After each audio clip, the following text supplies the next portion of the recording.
नमस्कार दोस्तों स्वागत है फिर से एक नई वीडियो में। साथियों, इस वीडियो में हम बीबीओ एफवाईयूजीपी सेमेस्टर 3 वालों के लिए मेजर 5 इकोनॉमिक्स का मॉडल क्वेश्चन पेपर देखेंगे। इससे पहले साथियों मेजर 4 का मेजर 4 का ऑलरेडी बता दिया गया है, साथ ही साथ सिलेबस भी आपको बता दिया गया है, तो डिस्क्रिप्शन में लिंक है, आप जाके चेक कर सकते हैं। ठीक है, तो चलिए, इसमें जितने भी क्वेश्चन लिए गए हैं आपके सिलेबस से हैं और साथ ही साथ सब का सब बहुत ज़्यादा इंपॉर्टेंट है। ठीक है, बहुत का बहुत ज़्यादा, इसलिए आपको ये पूरा करके ही जाना है। तो आपका एग्ज़ाम होता है टोटल 100 मार्क्स का साथियों। ठीक है, 100 में से आपको 75 का देना पड़ता है एग्ज़ाम और 25 का इंटरनल हो जाता है, ये आपको पता है ना। तो चलिए शुरू करते हैं। 2 खंड में आपको क्वेश्चन बांटा रहेगा, खंड का और खंड खा, यानी कि ग्रुप ए ग्रुप बी के नाम से। तो खंड का में आपको टोटल 3 प्रश्न पढ़ने रहते हैं। कौन कौन से 3 प्रश्न हैं, तो चलिए हम लोग देखते हैं अच्छे से। तो पहला क्वेश्चन है निम्नलिखित सभी प्रश्नों का उत्तर एक शब्द या एक वाक्य में देना। ये आपका हो गया फर्स्ट नंबर क्वेश्चन, जिससे आपको मिलते हैं 5 मार्क्स। यानी यहाँ 5 ऑब्जेक्टिव क्वेश्चन रहते हैं विदाउट ऑप्शन के, यानी ऑप्शन नहीं रहते हैं।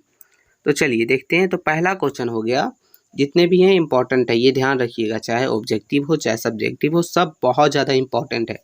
पहला क्वेश्चन है, बोल रहा है कि संचयी आवृत्ति क्या होती है। ठीक है, तो ये एक मोस्ट इंपॉर्टेंट क्वेश्चन है। दूसरा को दोस्तों बोल रहा है कि कार्ल पियर्सन गुणांक का सूत्र लिखिए, ये दूसरा नंबर क्वेश्चन है। तीसरा क्वेश्चन नंबर गा बोल रहा है सूचांक संख्या क्या होती है। तो ये सब आपको पढ़ना है, पढ़िएगा। वैसे आपको टोटल 50 ऑब्जेक्टिव क्वेश्चन दिए जाएंगे, यानी कि 1 मार्क्स वाले, जिसमें से आपको पूरा वहीं से पूछेगा। ठीक है, खैर पहले ये हम बता लेते हैं, उसके बाद अब ये हो गया दोस्तों। अब हम लोग का क्वेश्चन नंबर घ है, बोल रहा है कि पर्येकता का योग नियम लिखिए। तो ये आपका क्वेश्चन नंबर 4 हो गया। अब लास्ट हम लोग का क्वेश्चन 5वां है, बोल रहा है कि समय श्रृंखला में प्रवृत्ति क्या होती है। तो ये क्वेश्चन 5 है, पाँचों के लिए 1-1 मार्क्स, यानी कि टोटल 5 मार्क्स यहाँ से आपको मिल जाते हैं। अब क्वेश्चन नंबर दूसरा और तीसरा है, जहाँ से आप देख सकते हैं कि 5-5 मार्क्स के लिए ये रहते हैं। तो क्वेश्चन दूसरा बोल रहा है कि आंशिक और बहुविध सहसंबंध में अंतर स्पष्ट कीजिए। तो ये एक इम्पॉर्टेंट क्वेश्चन है, बहुत ज़्यादा इम्पॉर्टेंट है। तीसरा नंबर क्वेश्चन है, बोल रहा है कि लास्ट पेयर एवं पार्श्व सूचांक पर संक्षिप्त टिप्पणी लिखिए। तो दोनों के सूचांक के ऊपर संक्षिप्त टिप्पणी लिखना है, यानी लिखना है एकदम। ठीक है, अब क्वेश्चन आगे हम लोग चलेंगे, उससे पहले खंड खा है। ठीक है, अगला क्वेश्चन आप लोग का खंड खा में पड़ेगा, जिसमें से टोटल यहाँ 7 प्रश्न मिलते हैं। कितने? टोटल 7। आंसर कितने देने रहते हैं? तो किन्हीं भी 4 प्रश्न का देना रहता है। एग्जाम हॉल में भी इसी तरह रहता है। ठीक है, तो आपको एक क्वेश्चन के लिए 15 मार्क्स है, 4 के लिए टोटल 60 मार्क्स यहाँ से मिल जाते हैं। तो ये आपके लिए यही आपका है जो स्कोर आपका बढ़ाता है, यानी कि मार्क्स बढ़ाता है, इंक्रीज करता है। तो देखिए बोल रहा है निम्न में से किन्हीं 4 प्रश्नों का उत्तर दे, यानी खंड खा में टोटल 4 प्रश्न का उत्तर देना है, तो 7 रहेंगे। तो देखिए पहला है, बोल रहा है कि आंकड़े संग्रहण की विभिन्न विधियों को उनके लाभ और हानियों सहित समझाइए। यानी कि आंकड़े संग्रहण की जितने भी विधि हैं उसको आपको लिखना है, उसके लाभ के साथ, उसके हानियों के साथ। ठीक है, तो ये आपका हो गया पहला क्वेश्चन। जितने भी हैं इंपॉर्टेंट है, हम बार बार इसलिए बोल रहे हैं क्योंकि आपको ये जरूर करना है हर हाल में। जितने क्वेश्चन इसमें बताए गए हैं मॉडल क्वेश्चन पेपर में, ये हर हाल में करना है। दूसरा क्वेश्चन है, बोल रहा है कि कार्ल पियर्सन सहसंबंध विधि को चरणबद्ध गणना और व्याख्या सहित समझाइए।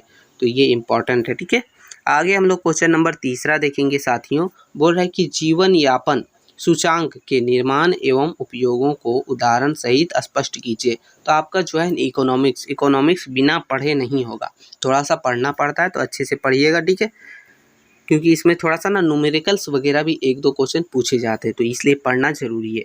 फिर क्वेश्चन नंबर चौथा हो गया आपका, बोल रहा है कि सॉपलिंग क्या है, सॉपलिंग की विभिन्न विधियों को उदाहरण सहित समझाइए। तो ये क्वेश्चन नंबर चौथा है साथियों, जो कि ये भी बहुत ज़्यादा इम्पोर्टेंट है। क्वेश्चन 5वां हम लोग देखेंगे। बोल रहा है कि परिकल्पना परीक्षण की संकल्पना को उदाहरण सहित समझाइए तथा इसमें प्रयोग की जाने वाली विधियों को स्पष्ट कीजिए। तो इसमें आपका 2 क्वेश्चन है मिला हुआ। ठीक है, ये ध्यान रखिएगा, तो ये आपको लिखना है। अब क्वेश्चन नंबर 6 की ओर हम लोग चलेंगे। तो क्वेश्चन नंबर 6 बोल रहा है कि बायोमियल पॉइसन और नॉर्मल वितरण को उसके गुणों एवं उदाहरणों सहित समझाइए। यानी कि ये सभी चीज़ों को आपको उसके गुण के साथ, उसके उदाहरण के साथ लिखना है। ठीक है, 4 पेज में आपको लिखना रहता है, ये ध्यान रखिएगा, क्योंकि 15 मार्क्स का है।